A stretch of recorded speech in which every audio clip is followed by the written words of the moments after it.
Salve galera, tudo bem? Aqui é o Pablo Jamil, que mais uma vez nós estamos começando mais uma aula do nosso curso de filosofia e o assunto deste vídeo é a abertura dos estudos relacionados ao Aristóteles. Nós estamos aqui localizando todo mundo espaço-temporalmente, nós estamos na Grécia, estamos falando da filosofia, da filosofia clássica ainda, a filosofia grega, tentando formular aí um período, um lapso temporal histórico importante para nós. E aqui eu estava dividindo os períodos da filosofia clássica. Nós já passamos pelo período da física, já passamos pelo período antropológico e agora nós vamos para o período sistemático. O período sistemático é baseado na obra do Aristóteles, tá? Então eu vou falar um pouquinho sobre Aristóteles, que foi essa figura emblemática, importantíssima para a filosofia.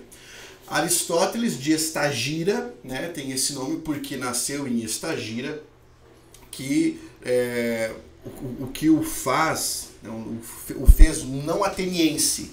Isso trouxe posteriormente alguns problemas para o Aristóteles dentro da academia platônica, tendo que inclusive se afastar da direção da academia platônica porque ela não poderia ser dirigida por um não ateniense.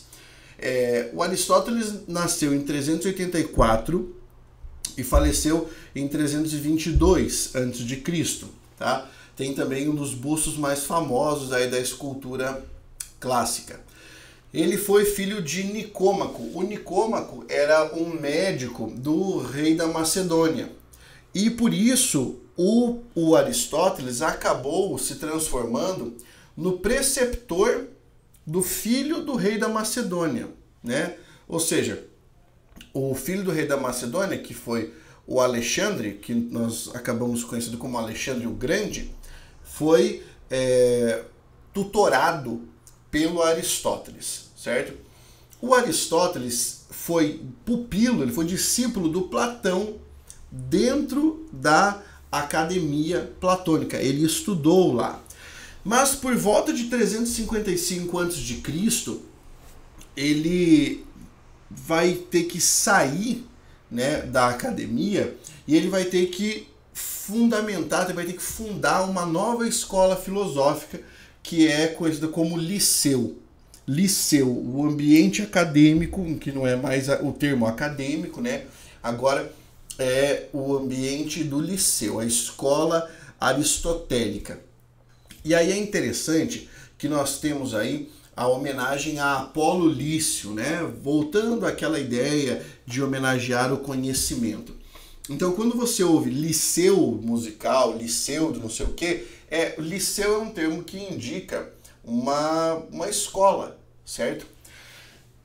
Dentre as contribuições aristotélicas, nós temos aí talvez uma das mais importantes, foi o desenvolvimento da lógica como ferramenta para organizar o raciocínio.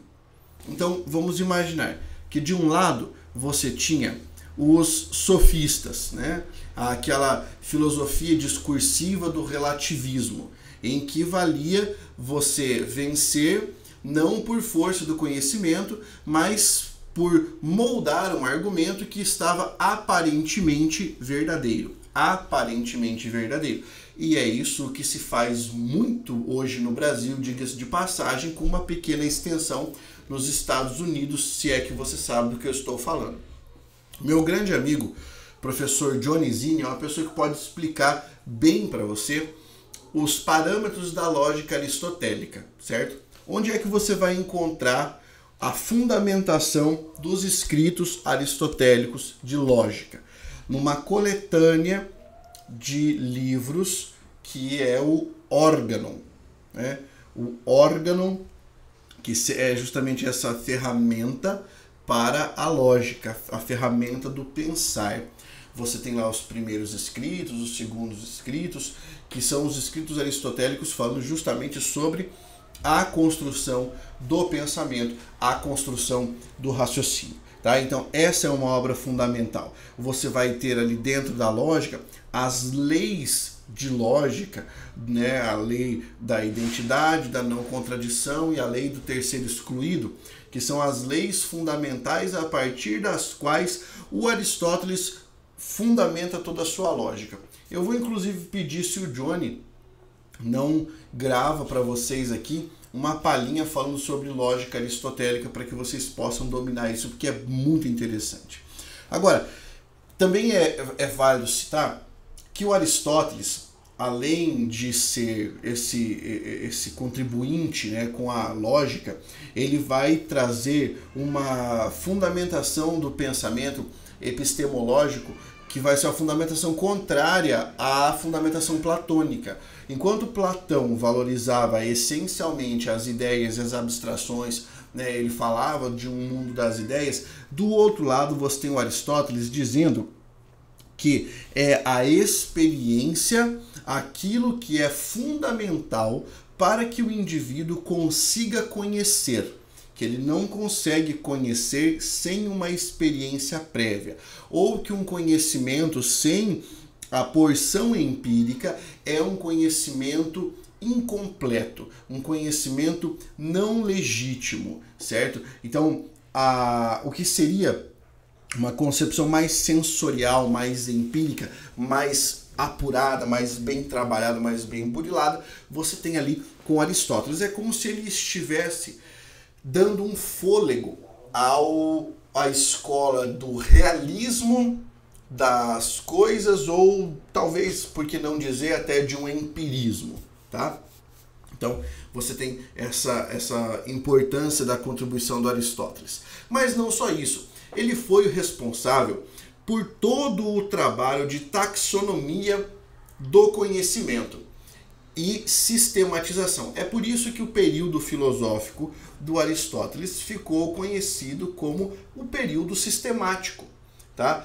Vamos pensar, dentro da literatura, nós não tínhamos uma sistematização muito bem elaborada antes da contribuição aristotélica. Aí o Aristóteles vem e vai trazer o conhecimento da arte poética. Tanto que quando você começa a estudar num curso de letras, por exemplo, uma das primeiras obras, quando você está ali estudando literatura clássica, é a arte poética do Aristóteles, em que ele vai falar sobre os tipos, né, de texto. Você vai ter lá o texto épico, o texto lírico, o texto dramático, e você tem essas características, né, esses elementos fundadores desses textos aí nessa obra. Você vai pegar a metafísica, vai ser organizada a partir de uma proposta ontológica do Aristóteles dentro dessa época. A própria gramática, que vai nascer lá com Dionísio Trácio, na Grécia, vai ter um fôlego maior também com o trabalho aristotélico.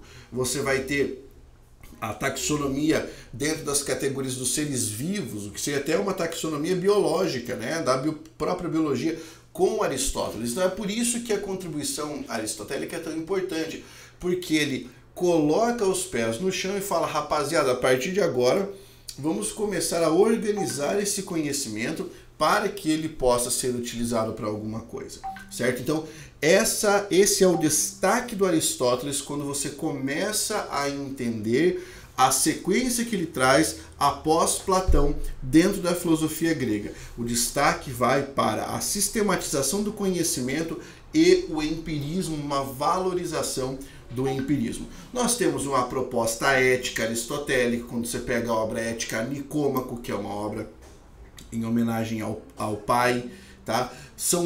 O Aristóteles escreveu muita coisa, certo? É uma obra sensacional, a obra filosófica aristotélica, certo? Aqui eu faço a introdução a respeito de Aristóteles e eu vou convidar alguns colegas para que a gente possa aprofundar esse debate, certo? Espero que você tenha curtido. Você já sabe, se você curtiu, deixa o seu like aqui, faça sua inscrição para receber as aulas, deixe um comentário e compartilhe esse vídeo nas suas redes. Um grande abraço, vamos tornar o conhecimento acessível a todas as pessoas. Força, guerreiro!